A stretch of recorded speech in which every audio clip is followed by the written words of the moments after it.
Saint-Esprit, maintenant et toujours. Dans les siècles des siècles. Amen. Alléluia. Viens, Esprit Saint.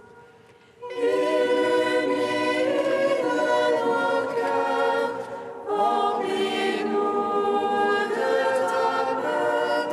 Ô nous murmure,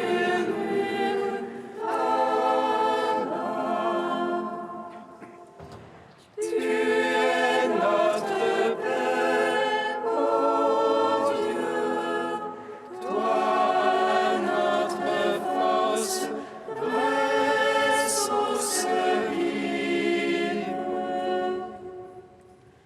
Viens, Esprit Saint, illumine nos cœurs, remplis-nous de ta paix. Ô nous murmure,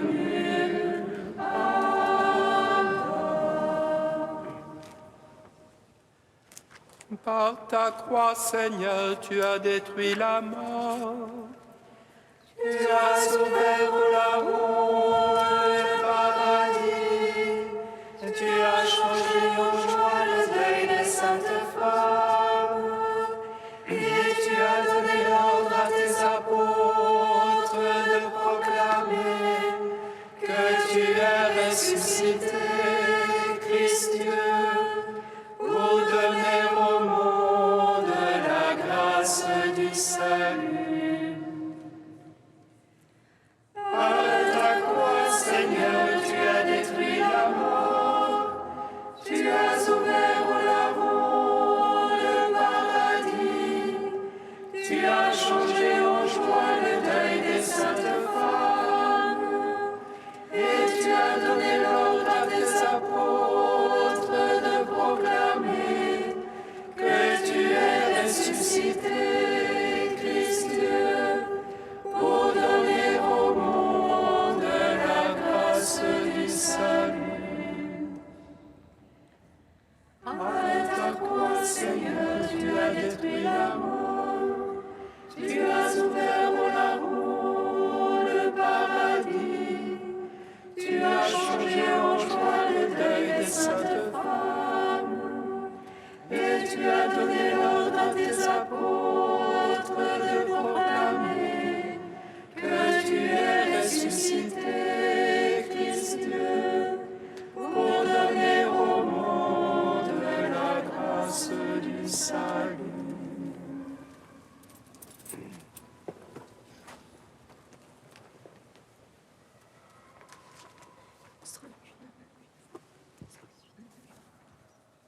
Psaume 118, strophe 1.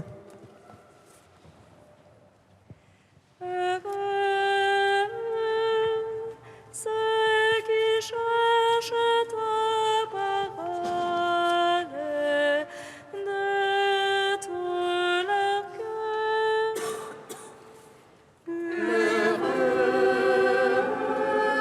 Ceux qui cherchent ta parole de tout leur cœur. Heureux, impeccables dans leur voie, ceux qui marchent dans la loi de Dieu.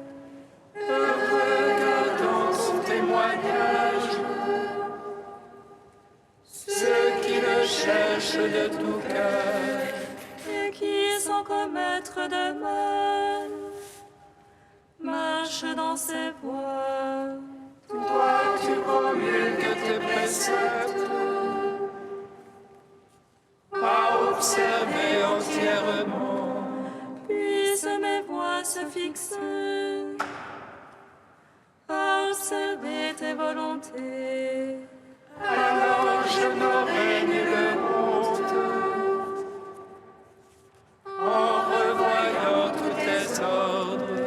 Je rendrai grâce en droiture de cœur, instruit de tes justes jugements.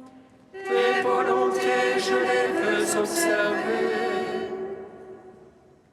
Ne me délaisse pas entièrement. Gloire au Père, au Fils, au Saint-Esprit, pour les siècles des siècles. Amen. Heureux ceux qui cherchent ta parole de tout leur cœur. Psaume 19. Le Seigneur a fait briller la lumière du Christ, et nos cœurs ont jubilé de joie. Le Seigneur a fait briller la lumière du Christ, et nos cœurs ont jubilé de joie. Qu'il te réponde, le Seigneur, au jour d'angoisse. Qu'il te protège, le nom du Dieu de Jacob. Du sanctuaire qu'il t'envoie le secours. Il demeure ton soutien depuis si long. Qu'il se rappelle toutes tes offrandes. Ton holocauste, qu'il le trouve savoureux. Il te donne selon ton cœur. Et tous tes desseins qu'il les seconde. Que nous crions de joie dans ton salut. Qu'au nom de notre Dieu nous pavoisions. Que le Seigneur accomplisse tes requêtes. Toutes tes prières qu'il les exauce. Maintenant je connais que le Seigneur donnera le salut à son Christ. Des cieux de sainteté lui répond. Par les gestes sauveurs de sa droite. Aux uns les chars, aux autres les chevaux. À nous d'invoquer le nom de Dieu. Il brille et tombe. Nous debout nous tenons. Seigneur, sauve le roi. Réponds-nous au jour de notre appel. Gloire au Père, au Fils, au Saint-Esprit. Pour les siècles des siècles. Amen. Le Seigneur a fait briller la lumière du Christ, et nos cœurs ont jubilé de joie. Psaume 20. Seigneur, ta force réjouit le roi. Combien ton salut le comble d'allégresse. Tu lui as accordé le désir de son cœur. Tu n'as point refusé le souhait de ses lèvres. Car tu l'as prévenu de bénédiction de joie. Tu as mis sur sa tête une couronne d'enfant. Tu lui as accordé la vie qu'il demandait, longueur de jour encore et à jamais. Grande gloire lui fait ton salut. Tu as mis sur lui le faste et l'éclat. Oui, tu l'établis en bénédiction pour toujours. Tu le réjouis de bonheur près de ta face. Oui, le roi se confie dans le Seigneur. La grâce du Très-Haut le garde du faux pas. Ta main trouvera tous tes adversaires. Ta droite trouvera tous tes ennemis. Tu feras d'eux une fournaise de feu au jour de ta face. Le Seigneur les engloutira dans sa colère, et le feu les avalera. Leurs fruits tu l'ôteras de la terre, leurs semences d'entre les fils d'hommes. Ont-ils tramé le mal contre toi? Mûri leur plan, ils n'auront pas le dessus. Oui, tu leur feras tourner le dos, contre eux tu banderas ton arc. Lève-toi, Seigneur, dans ta force, nous chanterons, nous jouerons pour ta vaillance. Rendons gloire au Père Tout-Puissant, à son Fils Jésus-Christ le Seigneur, à l'Esprit qui habite en nos cœurs, pour les siècles des siècles. Amen. Le Seigneur a fait briller la lumière du Christ, et nos cœurs ont jubilé de joie. Cantique de la sagesse 16, page 265. Tu as donné à ton peuple une nourriture d'ange, Seigneur. Du ciel, tu leur as fourni un pain tout préparé.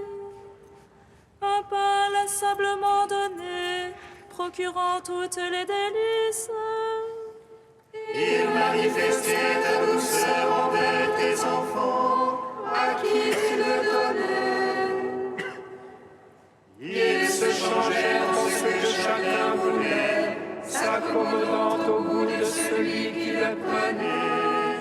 Car la création qui est à ton service se tend pour le châtiment des impies et se détend pour faire du bien à ceux qui se confient en toi.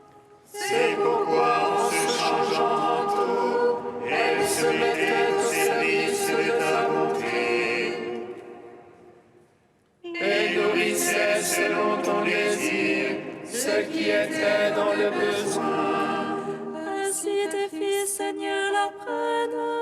Ce ne sont pas les fruits de la terre qui nourrissent l'âme, mais c'est ta parole, Seigneur, qui garde ceux qui croient en toi. Rendons gloire au Père Tout-Puissant, à son Fils Jésus-Christ le Seigneur, à l'Esprit qui habite en nos cœurs, pour les siècles des siècles. Amen.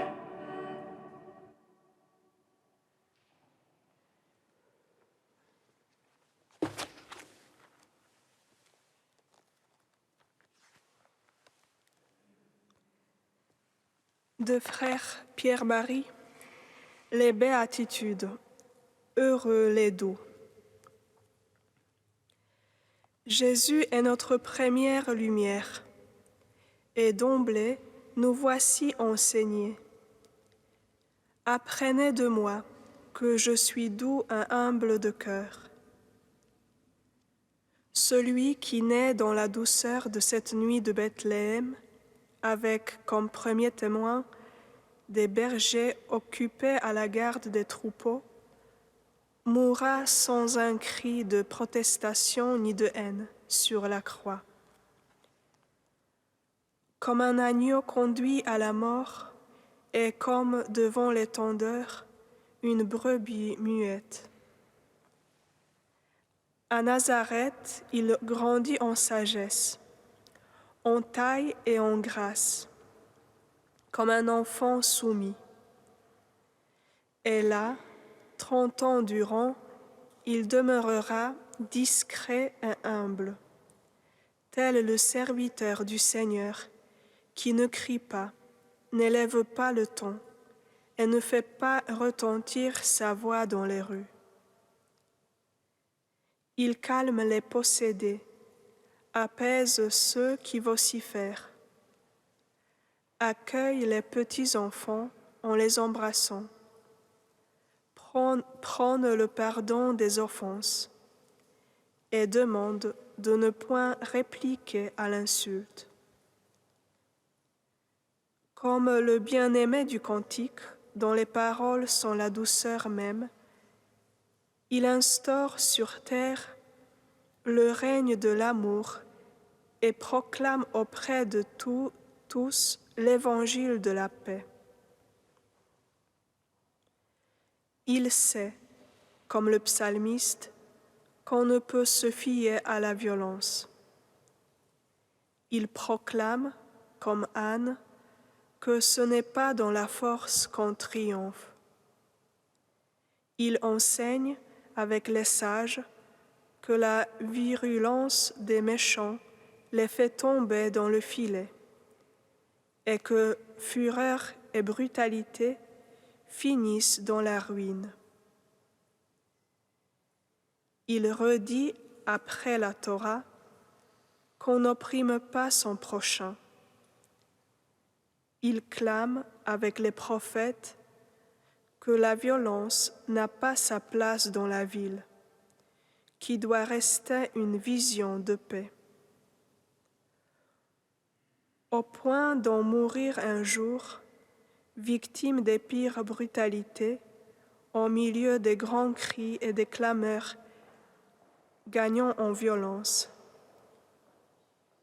Rengaine ton glaive, Simon, car tous ceux qui usent du glaive périront par le glaive.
Voici mon commandement, aimez-vous les uns les autres, comme je vous ai aimé.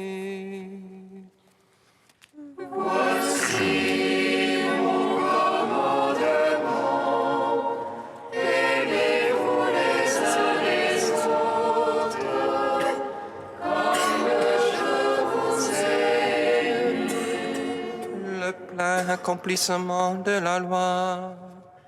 c'est l'amour. Voici mon commandement, aimez-vous les uns les autres, comme je vous ai aimés. Lecture de la lettre de saint Paul apôtre aux Romains. Frères, n'ayez de dette envers personne, sauf celle de l'amour mutuel, car celui qui aime les autres a pleinement accompli la loi.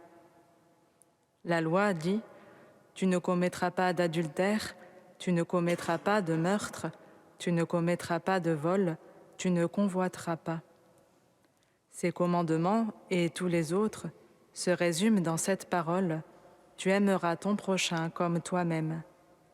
L'amour ne fait rien de mal au prochain. Donc, le plein accomplissement de la loi, c'est l'amour. Gloire à toi, Seigneur, et louange à toi.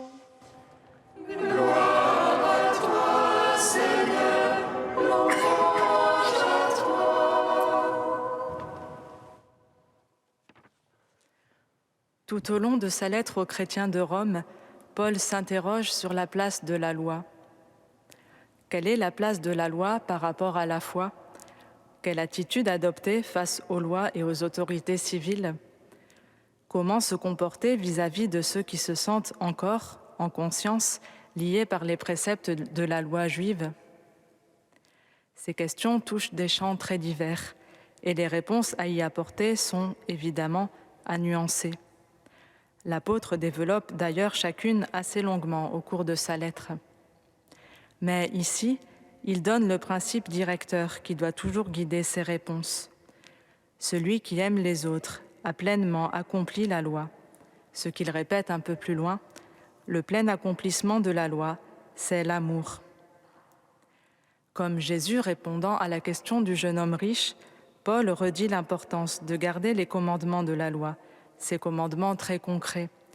Tu ne commettras pas d'adultère, tu ne commettras pas de meurtre, tu ne commettras pas de vol, tu ne convoiteras pas. Et comme Jésus citant le premier commandement et le second qui lui est semblable, Paul définit comme le pivot de toute la loi l'affirmation « Tu aimeras ton prochain comme toi-même ». Il continue, presque modestement, en disant « L'amour ne fait rien de mal au prochain ».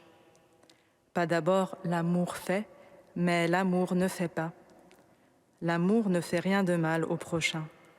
Cela paraît tout petit, mais en fait, cela témoigne d'une intention immense.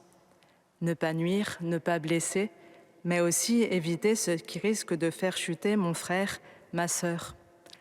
Cela implique de connaître l'autre. Cela implique aussi, parfois, de renoncer à un avantage légitime si cela risque de scandaliser un petit qui comprendrait mal notre conduite.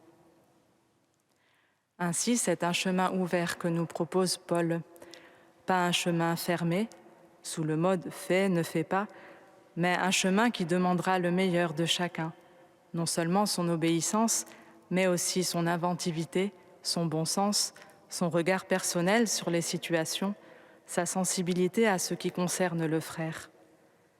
Et aussi, comme Paul parle d'amour mutuel, son propre désir d'être aimé de l'autre. Cela ne pourra que se traduire de manière très concrète. C'est de cette manière que la loi sera pleinement accomplie. Que ce chemin soit aussi le nôtre, car c'est le chemin qui conduit à la vie.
Seigneur, nous te prions.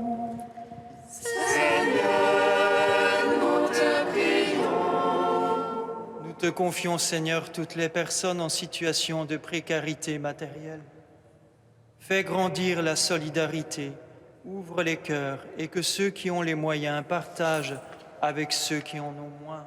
Nous te prions.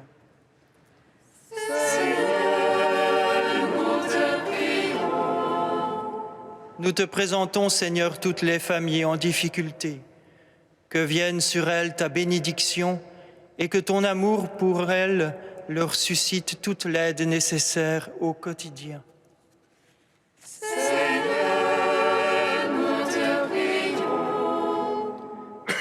Nous te confions, Seigneur, toutes les personnes en recherche d'emploi. Que ta providence les assiste et qu'elles puissent vivre du travail de leurs mains. Nous te prions. Seigneur, nous te prions.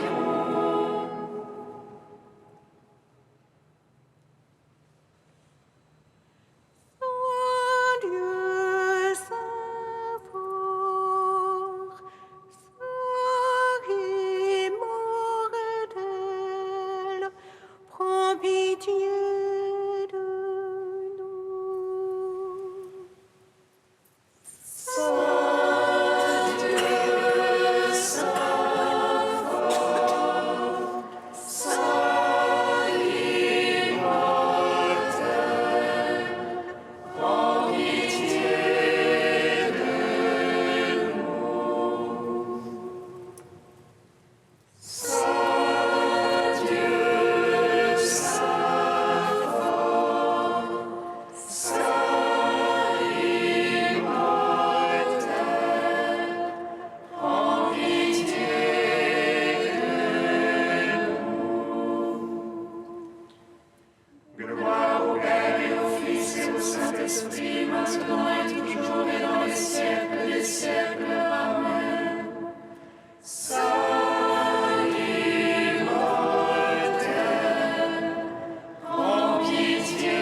Seigneur Jésus, tu es venu nous sauver pour instaurer au milieu des hommes ta loi d'amour.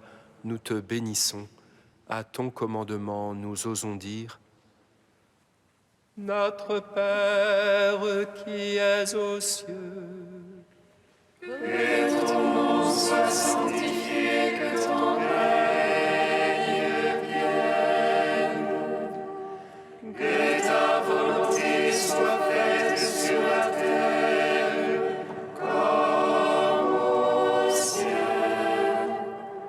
Donne-nous aujourd'hui notre pain de ce jour. Pardonnez-nous nos offenses comme nous pardonnons aussi à ceux qui nous ont offensés. Et ne nous soumets pas à la tentation, mais délivre-nous du mal. Car c'est à toi qu'appartiennent le règne, la puissance et la gloire, pour les siècles des siècles.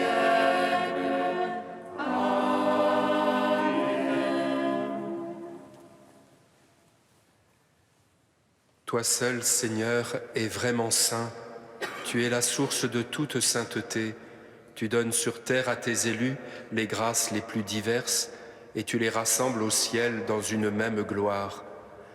Par l'intercession de tous les saints de Paris que nous fêtons aujourd'hui, accorde à chacun d'entre nous de répondre fidèlement à sa vocation.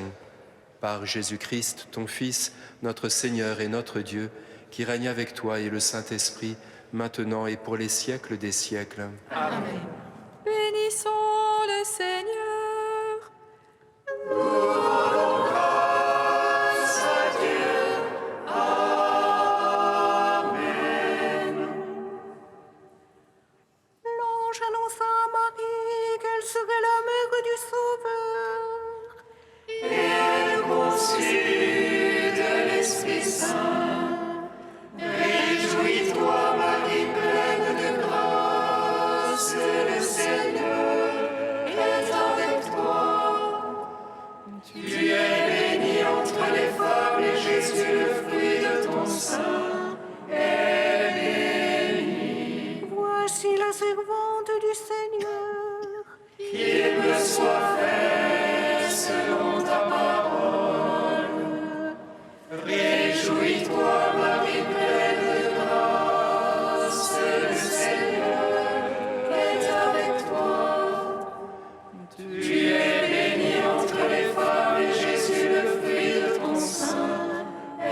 soyons rendus dignes des promesses